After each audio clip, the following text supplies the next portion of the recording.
Mid line आकलन 2021-22 का प्रश्न पत्र कक्षा छठवीं का विषय हिंदी लेकर के आया हूँ। सेट ए है ये।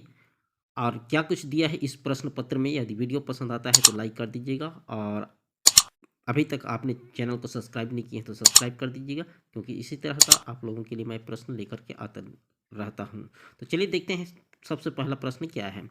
एक टोकरी भर मिट्टी पाठ के लेखक, इसके लेखक थे माधवराव सप्रे। दूसरा प्रश्न, बिस्मिल को अपने देश पर गर्व था। सपूत का विलोम शब्द कपूत है। सड़क के चौराहे पर लाल बत्ती जलने पर हमें रुकना चाहिए, और हरी बत्ती जलने पर क्या करना चाहिए, चलना चाहिए।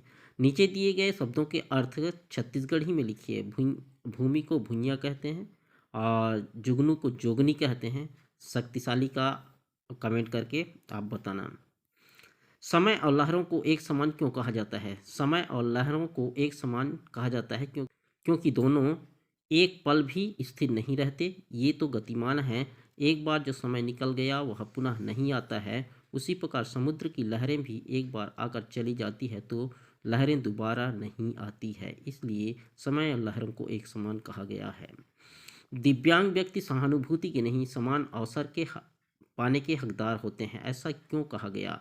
क्योंकि दिव्यांग व्यक्ति सहानुभूति के नहीं, समान अवसर पाने के हकदार होते हैं, क्योंकि सभी को समान अधिकार प्राप्त हैं, और समान अवसर मिलने पर वह उस दक्षता को हासिल कर सकता है जो आम आदमी कर सकते हैं। प्रश्न 8वां है, सभी धर्मों में मानव सेवा को सर्वोच्च धर्म कहा गया है।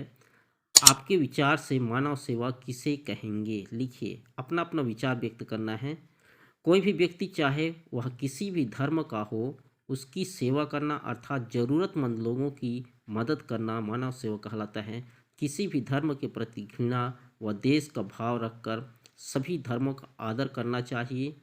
सभी धर्म हमें अच्छी अच्छी बातें सिखाते हैं। वे सभी हमें असत्य से सत्य की ओर, बुराई से अच्छाई की ओर और पाप से पुण्य की ओर ले जाते हैं। अगर आपको देश के लिए कुछ करने का अवसर मिले तो आप कौन सा काम करना चाहेंगे और क्यों? अगर देश के लिए कुछ करने का अवसर मिले तो मैं सदैव देश की रक्षा करूंगा, और मरते दम तक राष्ट्र के सम्मान पर आंच नहीं आने देंगे, और संकल्प लेते हैं कि देश पर बलिदान होने का अवसर आएगा तो सबसे आगे रहेंगे। प्रश्न 10वां, पिंजरे में बंद पक्षी को देखकर आपके मन में क्या क्या विचार आते हैं? लिखिए। पिंजरे इसमें अपना अपना विचार अलग अलग हो सकता है। पिंजरे में बंद पक्षी को देखकर मन में विचार आता है कि पक्षी स्वतंत्र आकाश में घूमते हैं और गाना गाते हैं, बहता जल पीते हैं, स्वतंत्र रूप से खाने पीने की आदत है। इनके सभी आज़ादी छीन ली गई है। ये कितनी दुखी होंगे, और कितने पक्षी के पंख भी काट दिए जाते हैं। बिजली से चलने वाले दो उपकरण कोई सा भी लिख सकते हैं आप। पंखा, मोटर पंप, कूलर, जो बिजली से चलते हैं वो लिख सकते हैं। निम्नलिखित शब्दों के जोड़े में सही शब्द चुनकर लिखिए। ये सही शब्द है स्नेह और बिजली। नीचे दिए गए शब्दों के समानार्थी शब्द लिखिए। सुंदर को खूबसूरत भी कहा जाता है, निर्भय को अभय भी कहा जाता है, दीप को दिया। 14 नंबर का प्रश्न था, कच्चे घर और पक्के घर में कोई 5 अंतर लिखिए। कच्चे घर मिट्टी के बने होते हैं, पक्के घर ईंट और सीमेंट के बने होते हैं।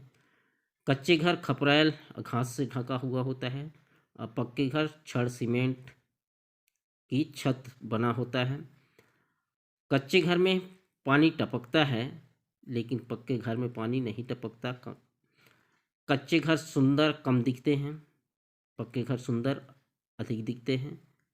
कच्चे घर में गर्मी कम लगती है, लेकिन पक्के घर में गर्मी अधिक लगती है। इसका अंतर अलग अलग आपके हिसाब से भी लिख सकते हैं, वो भी क्या है, सही है। किन्हीं दो फूलों के नाम तो लिख ही सकते हैं। चींटियाँ क्या क्या चीज़ें खाती हैं? किन्हीं 3 चीज़ों के नाम लिखिए, ये भी आप जानते हैं। अनाज खाते हैं, कीड़े मकोड़े खाते हैं, फल खाते हैं। ये जो है चौथी बेस का क्वेश्चन है, और ये जो है आप लोगों की दक्षता जांचने के लिए जो है दिया गया है। इस तरह से 17 प्रश्न दिए गए थे। मटके का चित्र बनाकर उसके नीचे मटका लिखना है। तो तो आशा है ये वीडियो आप लोगों को पसंद आया होगा। यदि पसंद आया होगा तो अपने दोस्तों के साथ शेयर कीजिए और लाइक करना मत भूलिए। Thanks for watching.